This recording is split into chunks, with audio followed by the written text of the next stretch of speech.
Shalom, family. It's this brother who just died by his so-called white girlfriend. But according to the Bible, I consider them Edomites, and the Bible called them Esau, aka Edomites. And you can read that in the book of Genesis, chapter 25, verse 25. I think it started off at verse 25. It's all about the first child coming out red like a hairy garment, which his name was called Esau. That's the so-called white Caucasian people. I don't really like calling them white, but Caucasian people come from the children. They from the offspring. They the offspring of Esau. And us so-called Negroes, we are the children of Israel. We from Jacob's offspring. And you could find that out in the book of Deuteronomy.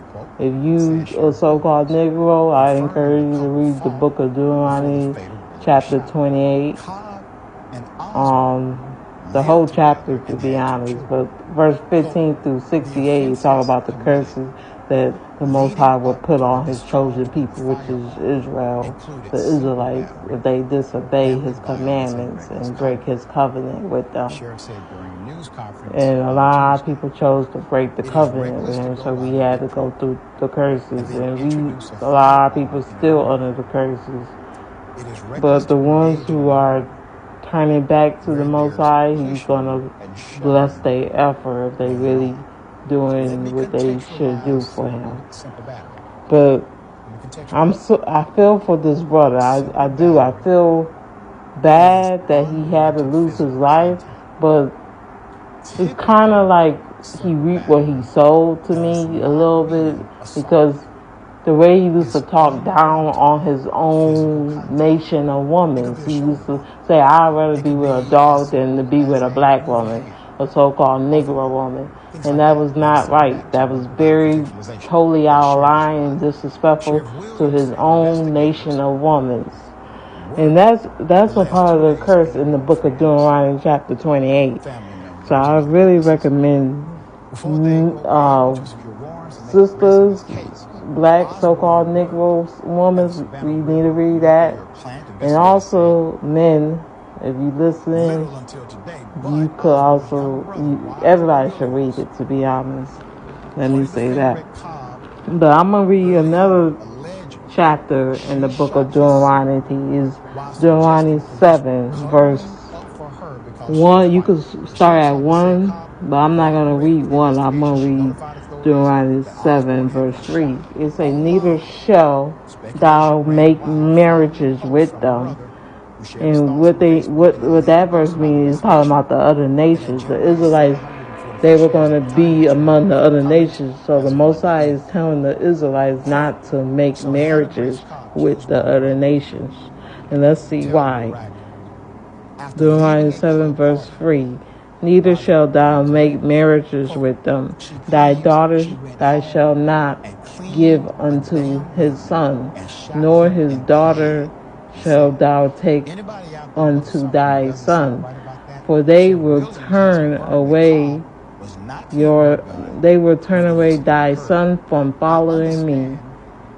That's why he didn't want us to marry the other people from other nations, because they had turned us away from serving him, serving the Most High. And they may serve other gods, meaning powers. So will the anger of the Most High be kindled against you and destroy thee suddenly. That was one of the reasons why the Most High put us in captivity over and over again. But this is the last captivity. This is the last captivity that the children of Israel is going to go through. This is the end of this world. And that's in the Apocrypha book, the Lost Bible books, 2nd Esdras, I think chapter 6. It's all about Esau is the end of the world and Jacob is the beginning that follow.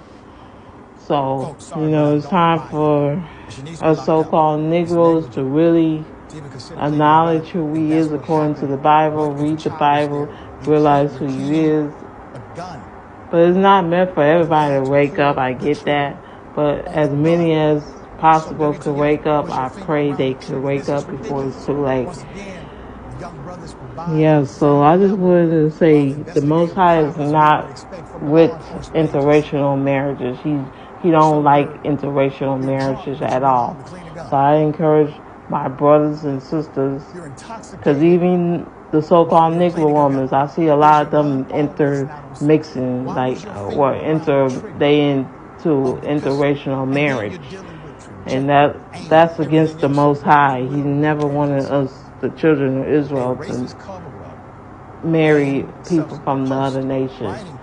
So I hope y'all take that all in consideration and read on your own about what the Most High feel about interracial marriages, and try your best to acknowledge it and repent. All right, shalom, family. Has never been set up as a crime scene. And if so, it wasn't one right after my brother was found dead there, meaning they did not secure it. So why didn't law enforcement feel the need to do so? He asked. Why didn't they contact the media immediately? They knew they needed to cover up for her actions. He also posted a video allegedly of Cobb dancing at a club just hours before his brother's shooting. Osborne's case bears an eerily similar resemblance to that of Christian Toby Abumseli, who was fatally stabbed inside of a luxury apartment building. Remember this? In Miami's Edgewater neighborhood. This was April 3rd, 2022, by his white girlfriend, Courtney Clenny, an OnlyFans model and an Instagram influencer, who was ultimately charged for his murder after her own friends told the police she did it. Clenny had claimed she stabbed her boyfriend in self-defense, and for months, she and her attorney claimed, oh, he was abusive. Yeah, that's what happened. However, video footage circling online and statements made by mutual friends suggested that Clenny was the violent one towards her boyfriend. Wow, this is fascinating. And my goodness, the consistency and the love from the brother in this case, I believe, made all the difference in the world. The questions he posed, the people who looked at the post, the individuals who decided to share it, and the media who initially was complicit in the conspiracy, willfully or not, they were complicit because they didn't ask those questions. And why was it not, why was the crime scene not protected? Oh, because they did not see it as a crime scene. That's why. All right. This is one of those very nuanced stories where a brother is able to get significant investigative information that clearly establishes a circumstantial and somewhat forensic case against the person who killed his own brother. He does this online, and all of a sudden there's a charge. What say you? Yeah, I love that you pointed out the difference between the legal terms at the top of the story because, so often we read about these cases. We're not all lawyers, we're all lay people. So we don't always know the difference between things like simple battery as a term and assault, for example. And in this case, we might hear that she was charged with involuntary manslaughter and assume that it was all an accident, but the sheriff had to confirm that the shooting was not accidental. That's right. Any kind of domestic violence is sad and unnecessary, regardless of gender, who's doing it to who, regardless of race. However, whenever racism is inherent in the investigation of a case in terms of the alleged cover up or in terms of protecting a white woman who shot a black man, that is a whole other issue. And that in and of itself is sad because the racism now detracts from the fact that someone's entire life was lost and that someone's entire family and all of that person's friends are grieving the loss of this person. These stories are so dehumanizing because they can reduce someone's whole life to that of their race. It's unacceptable, but it is literal racism. That is what racism is. Racism is when people reduce others to absolutely nothing more than just their race, which it seems is why this woman was protected as she killed a Black person.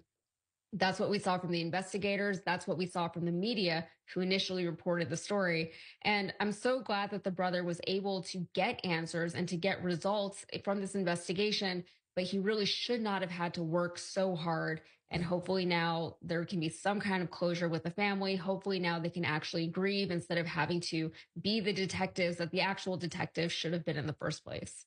And I know even with this kind of story, there will be people who oppose, oh, race had nothing to do with it. They may have believed her story because of A, B, and C. Well, I want you to imagine a world where the deceased parties comes home, cleans a gun, shoots his girlfriend in the head. She's dead. The police respond, and they simply believe his story. And he gets to go to sleep that night with no charge. You couldn't even imagine in America that would do that.